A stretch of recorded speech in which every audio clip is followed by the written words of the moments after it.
In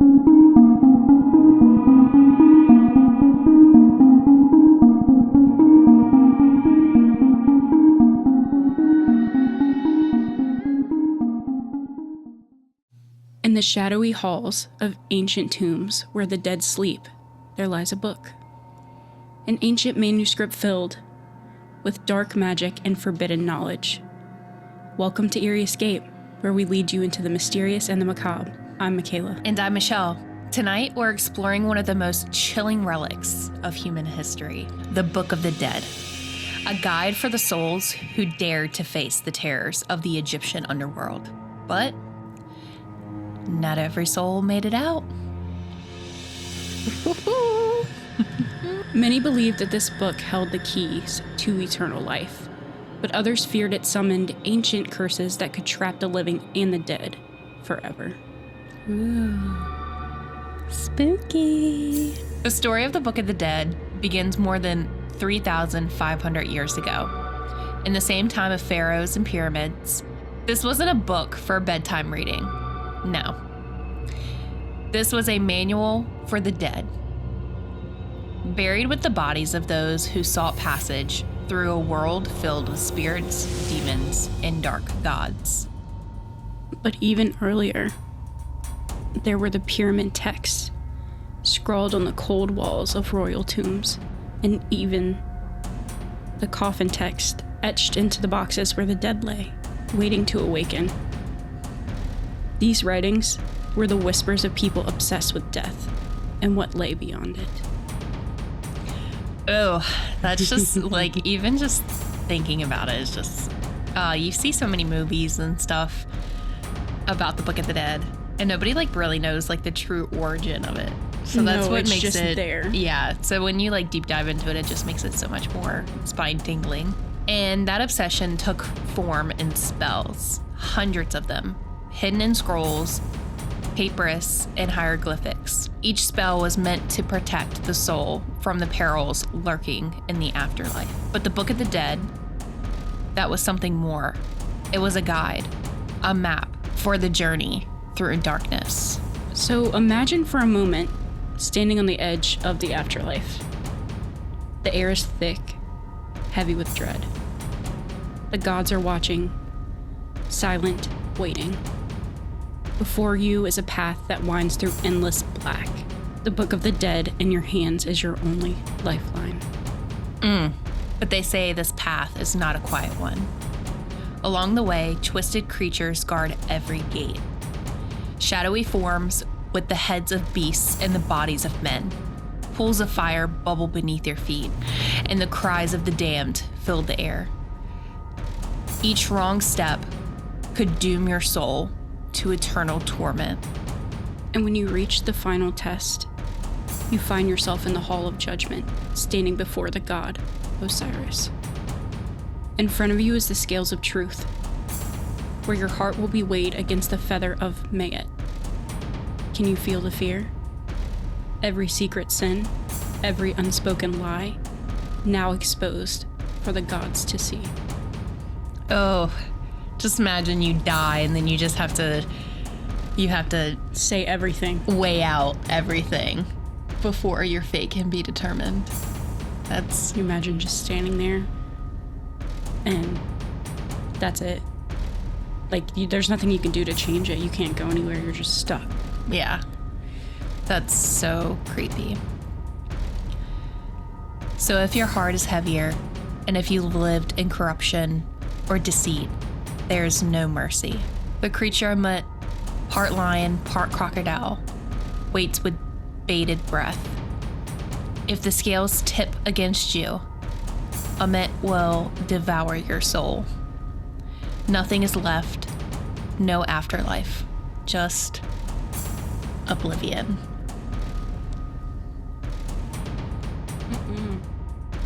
Hard pass. No thanks. Hard pass. Nope, I'm good.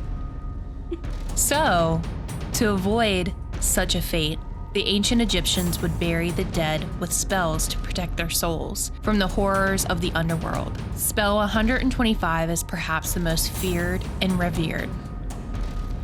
In it, the dead had to recite a long list of their virtues before the gods. Can you just imagine having to do public speaking in front of people that you've never met before? Sorry, gods. I need to start over. I'm nervous. Right. Like you just die and you're like, It's like, one wrong move and your soul is done. Yeah. It's like, I know I wasn't supposed to eat toast last Tuesday, but I ate toast last Tuesday. I'm sorry. But, all jokes aside, that's terrifying. It's kind of weird because, you put all your faith and stuff in these gods, and yet to avoid the fate that you deserve, you're going to say a spell. Yeah. Bitch, come on. Let's be fucking real. Your ass is gone. That shit, you're done. Ain't no lie. Bye-bye. But then again, if you're doing a spell against the gods, you're probably a fucked up person anyway. So yeah. you know that you're fucked. So at that point, it's like, hey, there's nothing to lose. Yeah. Just imagine standing there saying, I have not stolen. I have not killed. I have not cursed the gods. It's a terrifying ritual, a confession to gods who might already know too much. But even this wasn't enough to guarantee safety. And they even say that some spells were darker. Still, for spell 6, for example, called upon small figurines known as Shabbati. Silent servants buried with the dead. The Shabbati were meant to do the soul's labor in the afterlife. But imagine what happens if you call them for the wrong reasons. Could they rise in the night, answering a command that was never meant for them? That's why spells are so tricky, because you have to read the footnotes. Not that spells have footnotes. But you basically have to read and know what you're doing before you do it, because you could do something that virtually can't be undone. No, and at that point, you're just screwing yourself even further. Yeah, and it's not like you're dealing with like regular spells. Like you're dealing with like an ancient type of omen. But I mean, there's been stories, not even just with Egyptians, but doing dark magic and the ramifications that come after it if something goes wrong. I mean, just ugh. And the Book of the Dead, I think, is kind of like a Bible to the afterlife. Yeah. Like it's been written and rewritten, and I mean, of course, there's claims that there's the real Book of the Dead, and there's also like copies of the Book of the Dead. Like I know when we went to Barnes & Noble the other day, there was literally a copy of the Book of the Dead in the Barnes & Noble. In the Barnes & Noble for you to buy. I'm pretty sure it was like in that section that was like, hey, this is the book annex. You get like 15% off. Yeah, it was on sale. It was on sale. The actual Book of the Dead was on sale. I picked it up, read like 2 pages of it, and I was like, good. Where's Dante's Inferno? No, I'm just kidding. I mean, I do own that book. I do own that book, actually. Haven't read it, but I am going to read it. I think it's crazy, though, because for the longest time, people thought this Book of the Dead wasn't a real thing. Yeah. Like, before they really started to find stuff out about how seriously Egyptians took the afterlife. Mm-hmm. And when they found it, I think a lot of people were like, there's no way this is, like, an actual thing. Like, they followed this. Like, certain people followed this and used it. Yeah.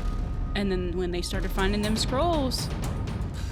And guess what? They're still finding stuff to this day. If I were them, I would hate to be the person to dig all that ancient stuff up. Just saying. To be the one that being haunted. To open up the tomb or whatever that the real book was enclosed in. No, thank you. You're cursed for life. Because obviously it was there for a reason. It was meant to stay buried. Yeah. And let's be real. These white men keep poking around with this haunted stuff and expecting nothing's gonna happen to them. No thanks. Yeah. You could never catch me. Sorry. Nope. So the Book of the Dead wasn't just a tool for the deceased. Some believed it had a darker purpose. There are tales of curses left for the living, those who disturb the tombs of the dead. Famously, When King Tut's tomb was opened in 1922, rumors spread of a curse that followed those who entered. Yep. Because eventually when they crocked the tomb, everybody died of like a disease that they didn't know. So they like claimed it as a disease, but everybody said that it was cursed, which it was. Let's be real. Like 90% of the team that opened it was like very young and healthy. Yeah. And then all of a sudden, everybody's dead. Dead. And so while the book was supposed to be a guide of the dead to paradise, others whispers that if read aloud, it could summon things. Spirits of the ancient world who still seek justice or revenge. Good thing you didn't read it out loud. I know, like right? The Barnes & Noble. I know. Even if it's not like 100%. But still. I mean, that's just like... I mean, you kind of think of it as like a Ouija board, but it's a book. It's just like that movie, what is it called? Where the group of teenagers go to the cabin. Oh, Cabin in the Woods. Duh. Go to the cabin in the woods. And they go down to the basement, and whichever like relic or like old piece of like history they like pick up and use or like read from, that's their fate of death. Kind of like Goosebumps. Yeah. Literally. So you don't know like truly what anything is until you basically fuck around and find out. And see, people take things like this as a joke.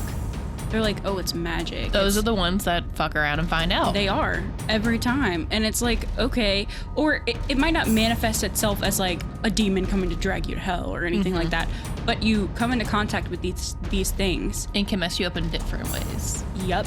Bad luck. I mean, look at Post Malone when he went to Zach Bagans' museum.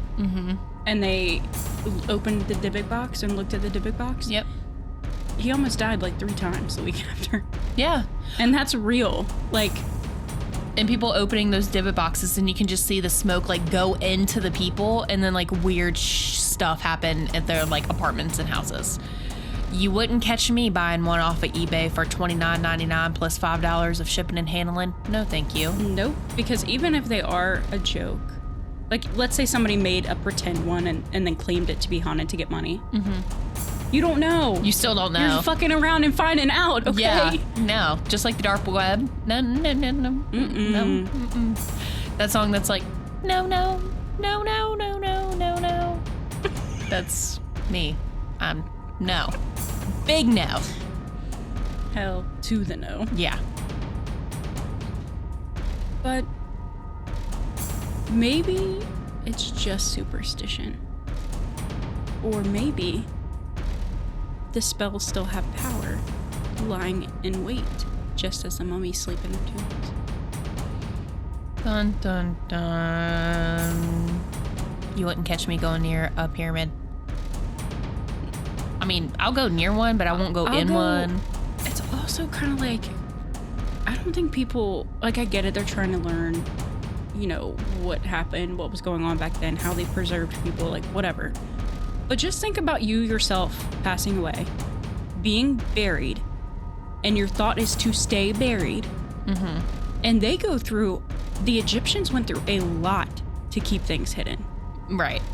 And their burial rituals were very in-depth. Sacred, like all of that. And then you just have some random ass man walking up in there and being like, hey, let's crack this bitch open.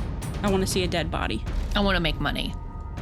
Like, there's a difference between being respectful to the dead and being disrespectful to the dead. Especially when they make it into a freaking tourist destination. Yeah, or like people that go and like grave rob. Like that is like the worst bad juju that you could get ever. It is. I mean, they're in a peaceful slumber, like, you know, and you're essentially just disrespecting their body and their things that they have in there. Yeah. Wouldn't catch me dead. No pun intended. No thanks. So now we're gonna get into some stories. This one is called The Curse of the Lost Scroll. It's a story from the Book of the Dead. Not all stories about the Book of the Dead belong to ancient past. Some are far more recent and far more disturbing. Let me take you back to the late 19th century, a time when Egypt was a playground for archaeologists and treasure hunters alike. But not everyone who sought the secrets of the tombs returned.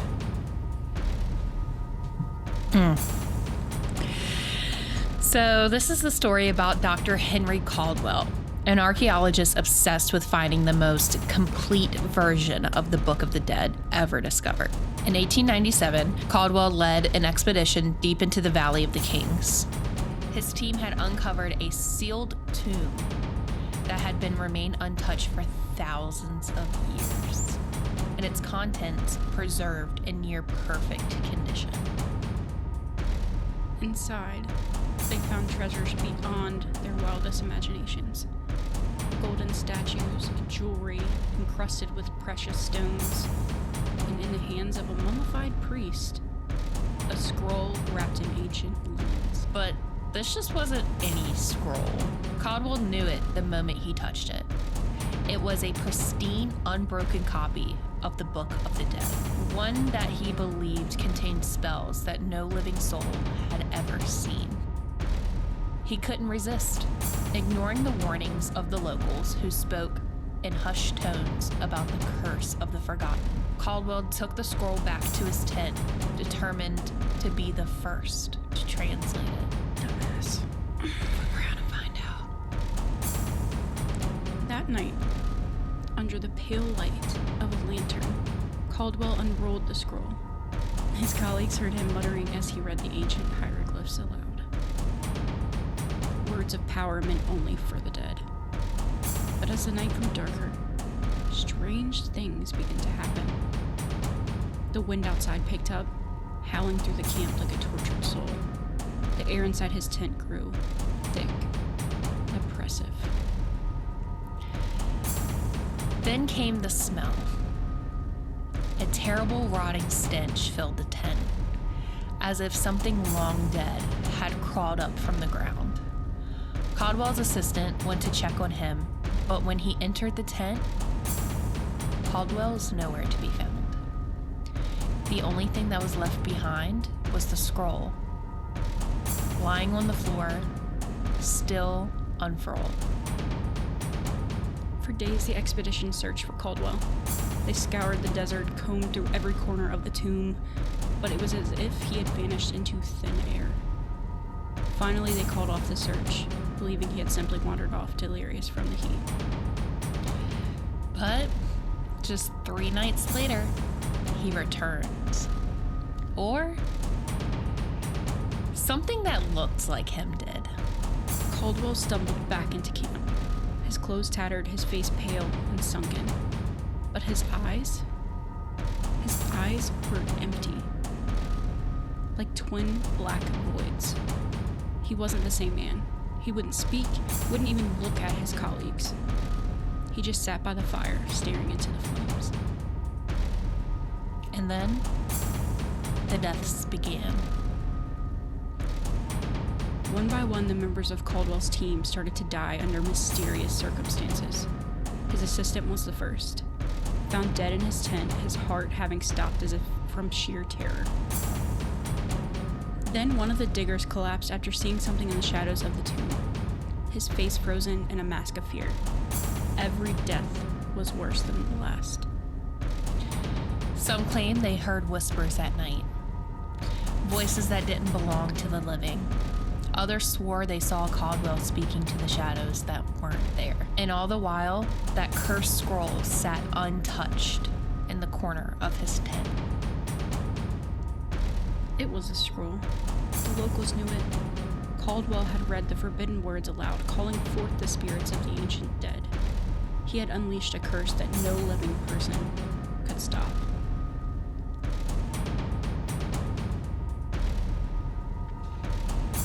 Ugh, that's so creepy. But in the end, the rest of the survivors fled. They left the camp in the dead of night, abandoning the tomb, the scroll, and Caldwell. No one ever found out what became of him, but the locals swear they still see a figure wandering the sands near the tomb at night. His eyes black as pitch, his soul trapped between the world of the living and the dead. The Book of the Dead was meant for the souls of the departed, but those who dare to speak its words aloud, those who disturb its ancient power, may find themselves lost, just like Dr. Henry Caldwell. And so you have to remember, some books are better left unopened. Barnes & Noble, I will never open another book in your store again. But you also have to think that when you're reading things like that, especially out loud, you're opening yourself wide open. And half the time, the people that do this stuff have no idea how to protect themselves. If you're in a town that says something is not right with Listen this place, to the locals. If the locals tell you not to do it, don't fucking do it. It's like we as it's not even just America, it's other countries too, but like humans as a species. Yes, as a species, do not need to know fucking everything. Yeah. But mind your fucking business. But we're naturally very curious. We are. And guess what? If somebody says something's fucked up, it's not just one person. If a whole town says, hey, don't do this. Don't do this. Maybe you should fucking listen. Maybe you should instead of being entitled and waltzing in there thinking you're gonna find something cool. And even then, the stories of the Book of the Dead at that point, this is the 19th century. Hello. This is recent. It's not all about the money. You don't need that money. Because your ass is dead. Yeah. Yeah. It's like, you don't have to know absolutely everything. Yeah. Be like the rest of us and watch YouTube videos and movies about it. Don't go looking for it. And especially when they already knew the Book of the Dead was something that was, you have locals saying, it's cursed, you cannot read it, or don't read it, or whatever. Obviously, there's versions of it now that you can read. Mm-hmm. Still be cautious, because... But it's probably been deciphered throughout the years. It probably is. It's obviously not the original. For one, it's translated, and there's... And a lot of stuff can be lost in translation, especially thousands and thousands of years. Think about, like, certain rituals where you have to be in a specific place at a specific time, or whatever, and you're in that place where it's like high energy and like whatever. You could have at least, okay, if you were gonna do all that, if that were me, I'd be taking that bitch out. First of all, my ass probably wouldn't be there to begin with. I wouldn't be there. But you can go explore. I'll be in the hotel room. Literally, like just talk to people. Like, you think something that dark, people don't believe in the whole, like, a lot of people don't believe in evil. Right. That's fucking crazy to me. Because I am evil. So.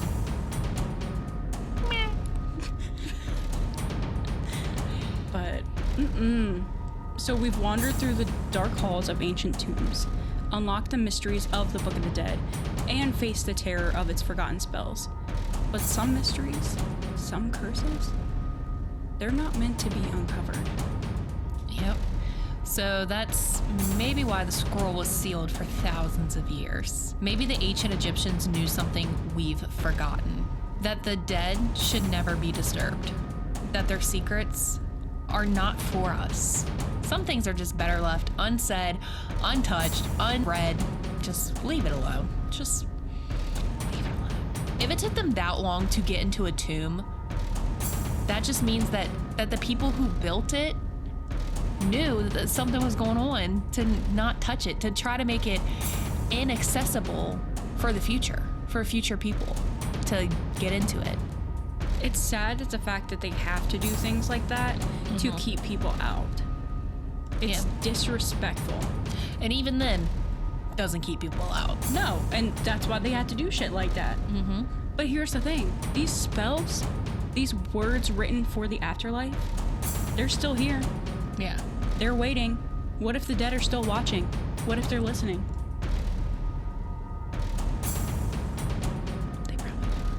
They still Obviously. don't know where some pharaohs and stuff are buried. They still haven't found a lot of that stuff. So that just makes you think. I mean, just imagine being like, I get it. They're pharaohs and, you know. It's interesting and It's you want interesting, to create history about it and stuff. They knew that something like this was eventually going to happen.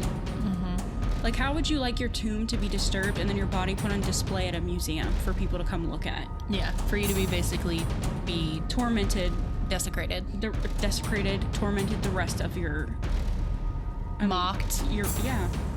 And you're just there. Like, there's no... People are taking pictures, people are... Like, posing there's no in front of your dead privacy. body. Yeah, there's no privacy at all. And you all your things that you were buried with, because that's what Egyptians would do, was they would be buried with their prized possessions and Jewels their cats and like and all that stuff is not with your body anymore. No. And now you have people stomping through your tomb every fucking day to take pictures on their vacation. Yeah. Highly disrespectful. As we come to an end on today's episode, tonight, as you lie in the darkness, remember this. The ancient Egyptians believed the line between life and death was thinner than we now think. They believed that the dead could still reach out. And if you've listened too closely, maybe, just maybe, something has already reached back. So if you hear a whisper in the night, if you feel the weight of unseen eyes watching you, don't turn around. Don't speak the words aloud. And whatever you do, don't open the book. Period. Just don't open it. So, sleep well, if you can. Make sure to like and subscribe, and to post comments in the video down below. If you're watching this on YouTube, if you're on Spotify, Apple Music, make sure to leave us a review. We'd love to hear your thoughts and what you think of this episode. If you can add it a little bit more like history to it, please let us know. We'd love to see a little bit more in depth of this. And we're so happy that you guys have taken the time to tune in to us today. And until our next episode, sweet nightmares.